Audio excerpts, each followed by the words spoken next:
Malam Pak Ferry, perkenalkan nama saya Posa dan rekan saya Rian.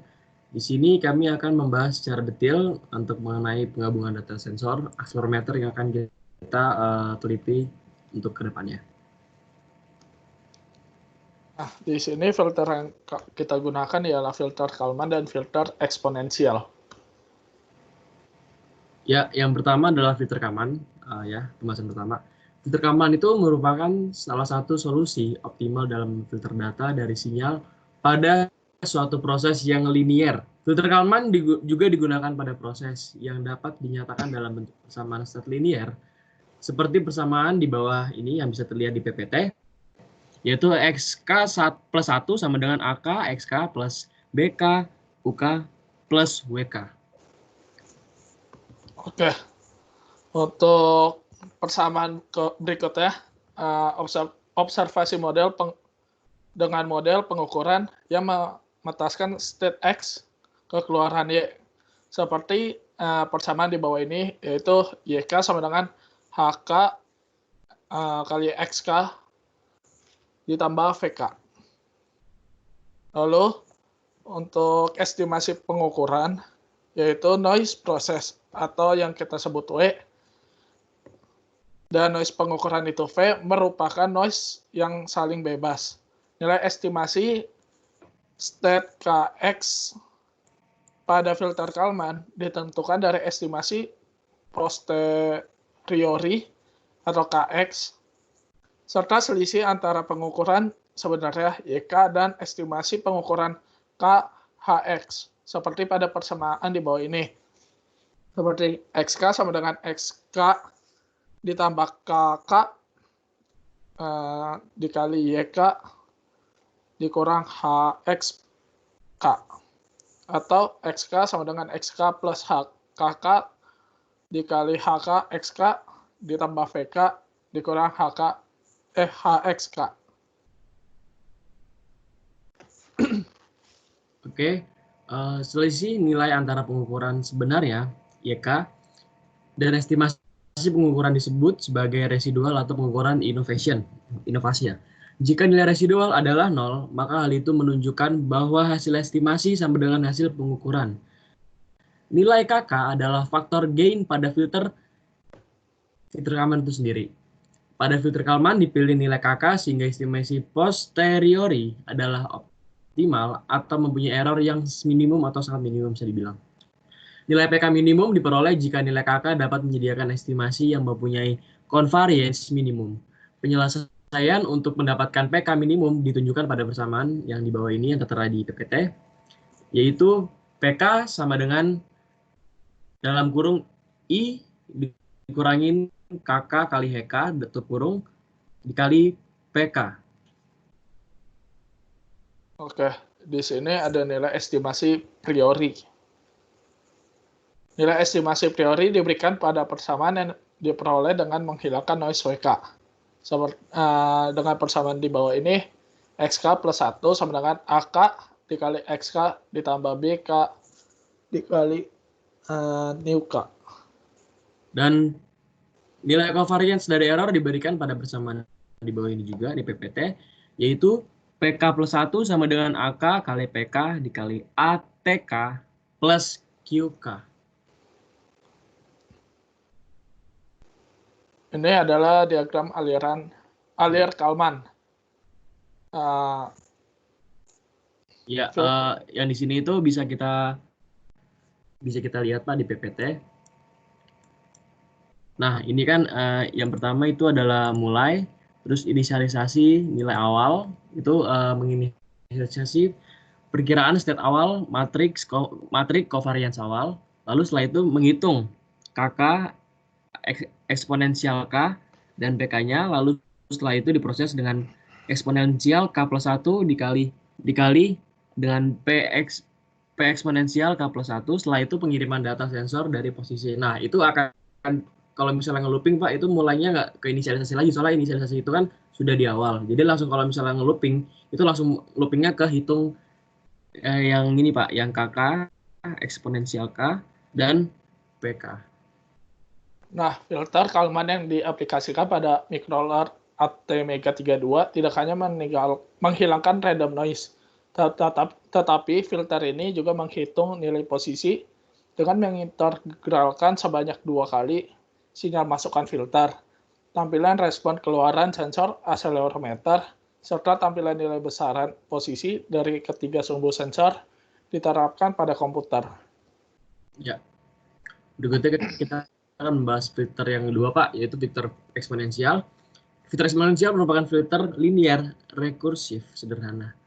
Filter eksponensial secara umum digunakan dalam analisis kawasan waktu.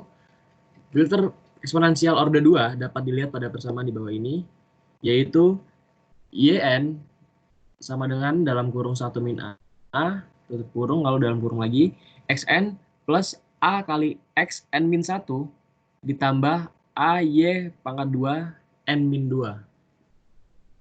Nah, secara umum, parameter A dapat ditentukan dengan persamaan di bawah ini. A sama dengan 1 per 1 tambah 2pi Fc per Fs. Di sini, Fc adalah frekuensi cutoff dan Fs merupakan frekuensi samping. Ya. Lalu filter eksponensial yang digunakan pada percobaan ini adalah filter eksponensial orde 2. Pengujian dilakukan dengan menyatakan nilai parameter faktor pengali A, kemudian mengamati sinyal keluaran yang optimal. Nah, parameter A dapat dicari dengan persamaan yang tadi saya telah sebutkan. Setelah dilakukan perhitungan, didapatkan nilai A pada sumbu X dan Y, dan A pada sumbu Z. Ya. Nah, ini adalah simulasi pengungkapan filter Kalman, Pak. Jadi itu kita di sini ambil datasheetnya dari paper-paper referensi yang kita ambil dari internet, karena kita sebelumnya emang pengen berinisiatif untuk membeli sensornya, cuma di seluruh online store yang di Tokopedia ataupun yang terkenal di Indonesia semuanya udah kita jelajahi dan itu nggak ada sensornya ya. Iya. Jadi ya kita mengambil referensi dari internet. Nah, ini untuk simulasi yang pertama itu yaitu jarak sebenarnya atau yang kita dapat itu sumbu X, Y, Z itu 30. Lalu persentase errornya untuk sumbu X itu 5,13, lalu sumbu Y itu 6,09 dan sumbu Z 6,78. Lalu jarak sebenarnya yang kedua itu adalah 40. Errornya adalah sumbu X itu 6,20, lalu sumbu Y itu 5,69 dan sumbu Z 6,74, dan data yang terakhir 60 itu errornya itu pada sumbu X 10,22, sumbu Y 10,41 dan sumbu Z 13,80. Nah, di sini ialah simulasi pengukuran filter eksponensial. Kita dari paper-paper yang kita gunakan, jarak sebenarnya yang digunakan itu adalah 30, dan rata-rata presentasi errornya itu pada sumbu X adalah 8,23, di sumbu Y adalah 6,73, dan di sumbu Z adalah 8,32. Pada jarak 40, sumbu Z rata-ratanya itu berada di 7,02, sumbu Y 6,83, dan sumbu Z 7,04. Lalu di jarak 60, sumbu Z rata-ratanya 8,46, sumbu Y 6,88, dan sumbu Z 11,39. Setelah ini kita akan menjelaskan tentang simulasi MATLAB yang telah kita buat.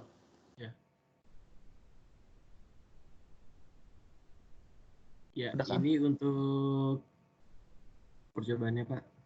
Nah, jadi itu kan di dalam akselerometer itu ada G-Select, Pak, yang sebelumnya udah kita bahas di paper-paper dan presentasi sebelumnya. Itu G-Select itu merupakan sensitivitas. Ya kan? Nah, itu mungkin Rian bisa menampilkan grafiknya.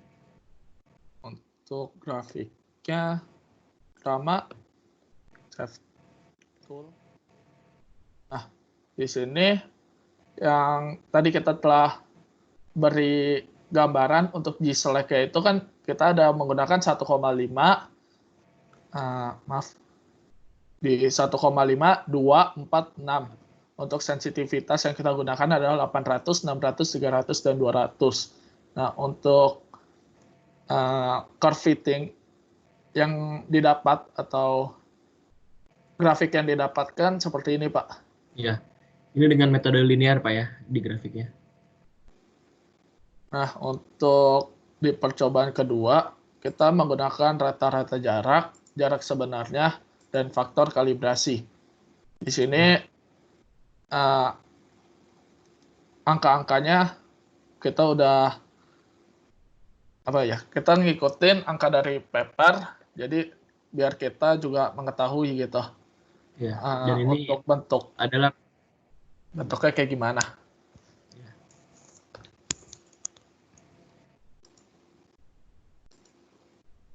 Untuk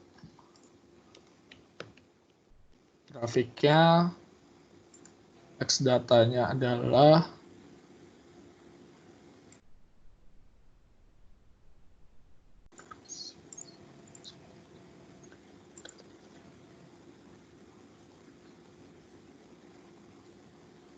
ya, jadi karena ini 3D Pak, jadi ini adalah untuk baca kayak gini Pak ya.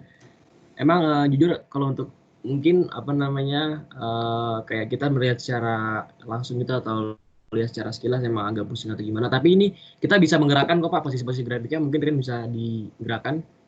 Nah ini kita bisa lihat tampak samping, tampak belakang, atas, bawah, kiri, kanan kita bisa semua. Jadi sehingga kita bisa melihat data lebih detail ya. Nah. iya.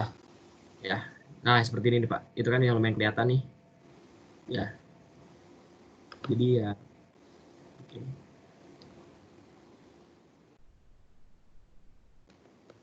Ya, jadi sekian dari presentasi kami, Pak, dan MATLAB oleh kami. Terima kasih. Mohon maaf jika ada kekurangan. Selamat malam. Selamat malam, Pak. Udah. Belum pos.